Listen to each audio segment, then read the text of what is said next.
Hello students, welcome to the Gyan Ganga Academy's interactive classes.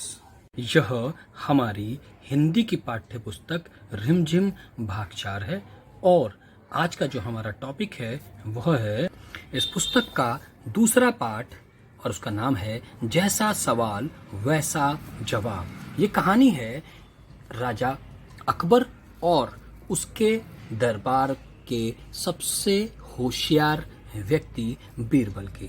Akbar और बीरबल के किस्से वैसे भी बहुत मशहूर हैं, आपने शायद सुने भी होंगे। उसी किस्सों में से या उन्हीं किस्सों में से एक किस्सा है जैसा सवाल वैसा जवाब। इस कहानी में बीरबल को नीचा दिखाने के लिए राजा के दरबारी कुछ ना कुछ बहाना करते रहते थे और इस किस्से में वो उससे कुछ सवाल पूछते हैं ताकि बीरबल को फंसाया जा सके, परंतु बीरबल अपनी अक्ल के लिए वैसे भी जाने जाते हैं। तो वह किस प्रकार उन सवालों से बचते हैं, ये सारा की सारी कहानी इसी पर आधारित है। चलिए पढ़ते हैं ये कहानी और मजा लेते हैं अकबर बीरबल के एक और किस्से का। वो कहता है, बादशाह अकबर अपने मंत्री बीरबल को बहुत पसंद करता था। बीरबल की बुद्धि के आगे बड़े बड़ों को भी कुछ नहीं चल पाती थी, बड़े बड़ों की भी कुछ नहीं चल पाती थी। इसी कारण कुछ दरबारी बीरबल से जलते थे। वे बीरबल को मुसीबत में फंसाने के तरीके सोचते रहते थे। अकबर के एक खास दरबारी ख्वाजा सार को अपनी विद्या और बुद्धि पर बहुत अभिमान था। अब कहता है, अकबर का एक दरबारी था विशेष जिसका नाम था ख्वाजा सार। उसे अपनी विद्या और बुद्धि पर, वो अपने आप को बहुत होशियार, अभिमान बोलते हैं घमंड, तो उसे अपने बहुत घमंड था अपनी बुद्धि पर। तो बीरबल को तो वह अपने सामने निरा बालक और मूर्ख समझते थे। तो वह बीरबल को अपने सामने निरा बालक मतलब बिल्कुल मासूम बच्चा और मूर्ख गधा समझते थे, मूर्ख समझते थे। लेकिन अपने ही मानने से तो कुछ नहीं होता, दरबार में बीरबल की ही तूती बोलती थी। तूती बोलना एक मुहावरा है, मतलब उसी की चर्चा होनी, उसी की बातें मानी जानी, उसी के बारे में ही, उसी का कहा माना जाने वाला या कुछ। तूती बोलना मतलब जो वो कहे बस वही हो रहा है। तो कहता है, ख्वाजा साहब की बात ऐसी लगती थी जैसे नक्कार खानों में तूती की आवाज। अब नक्कार खाने क्या होता है? नक्कार खाना बोलते हैं जहां पर बड़े बड़े ढोल नगाड़े बजते हैं, उसको नक्कार खाना बोलते हैं। और तूती एक तरह का छोटी सी पीपरी टाइप की बाजा होता है। तो कहता है कि मगर ख्वाजा साहब की बातें ऐसी लगती थी जैसे किसी ढोल, बड़े बड़े ढोल जहाँ बजते हैं वहां पर एक छोटी सी पूं करके आवाज आने वाली तूती की आवाज लगती थी।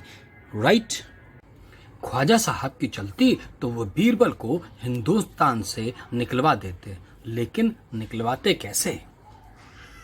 मतलब उनके पास उनकी चलती नहीं थी तो कैसे निकलवाते? एक दिन ख्वाजा साहब ने बीरबल को मूर्ख साबित करने के लिए बहुत सोच विचार कर कुछ मुश्किल प्रश्न सोच लिए। क्या करे? कुछ मुश्किल प्रश्न सोच लिए। उन्हें विश्वास था कि बादशाह के इन प्रश्नों को सुनकर बीरबल के छक्के छूट जाएंगे। अब छक्के छूट जाना मतलब एक मुहावरा है, इसका अर्थ होता है कि भाई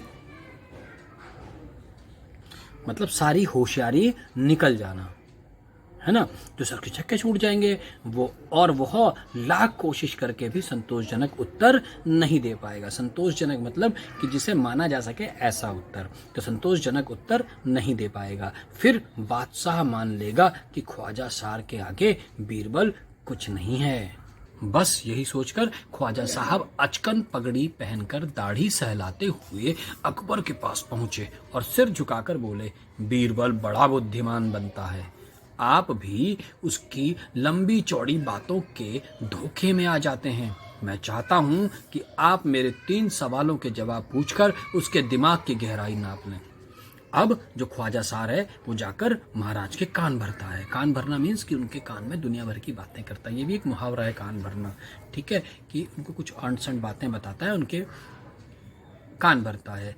तो कहता है कि बीरबल बड़ा बुद्धिमान बनता है, ये सारी चीज़ें हैं, तो गहराई नाप लें। ये भी एक मुहावरा है, गहराई नापना मतलब कि वो उसके अंदर कितनी अक्ल है या वो कितनी सच्चाई है उसकी बातों में, इसको कहता गहराई नापना कहते हैं। आगे कहता है, उस नकली अक्ल बहादुर की कलई खुल जाएगी। नकली अक्ल बहादुर अक्ल बहादुर का मतलब होशियार, ठीक है ना। तो कहता है जो नकली में होशियार बनता है ना, उसकी कलई खुल जाना। कलई खुल जाना मतलब पोल खुल जाना, या उसकी असलियत सामने आ जाना। कलई खुल जाना भी एक मुहावरा है, राइट। अब आगे कहता है ख्वाजा के अनुरोध करने पर अकबर ने बीरबल को बुलाया।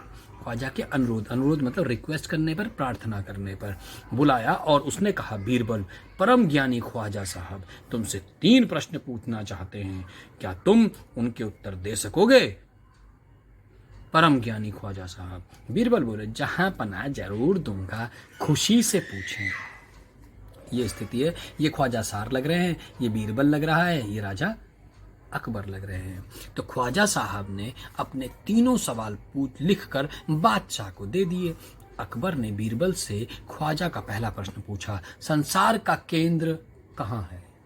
संसार का केंद्र कहाँ है? केंद्र मतलब, अब संसार क्या है? पृथ्वी पर, और पृथ्वी का सेंटर।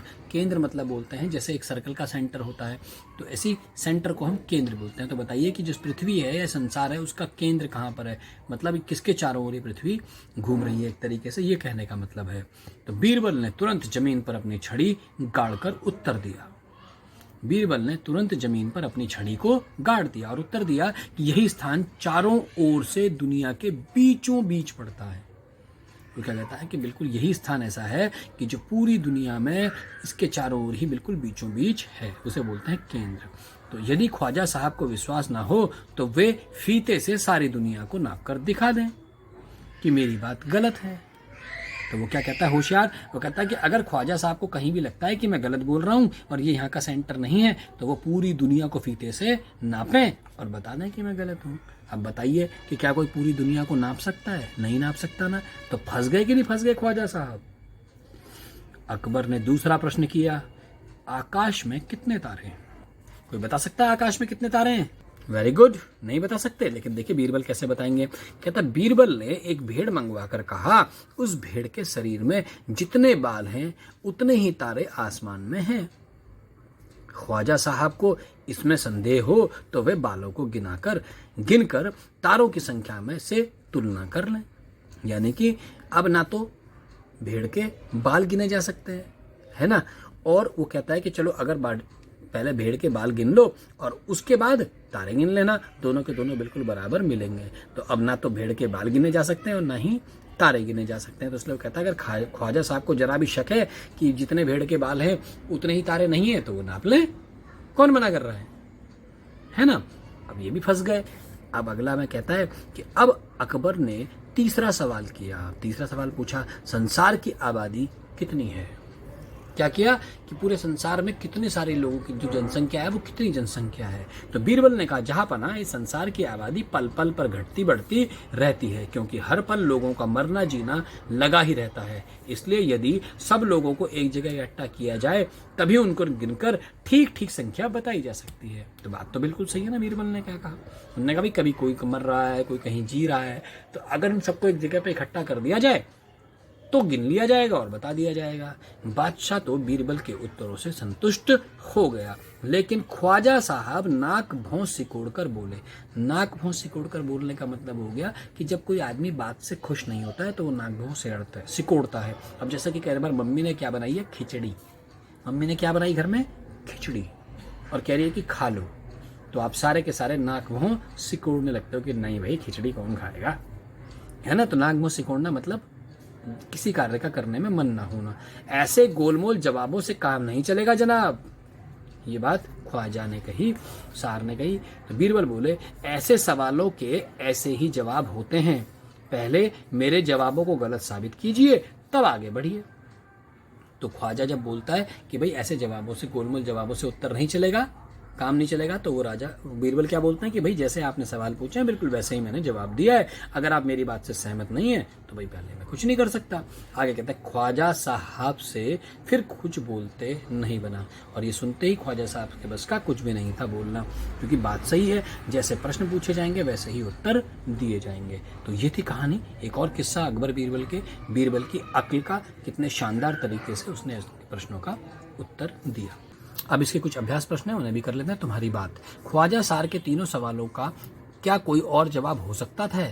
अपने मन में सोचकर लिखिए।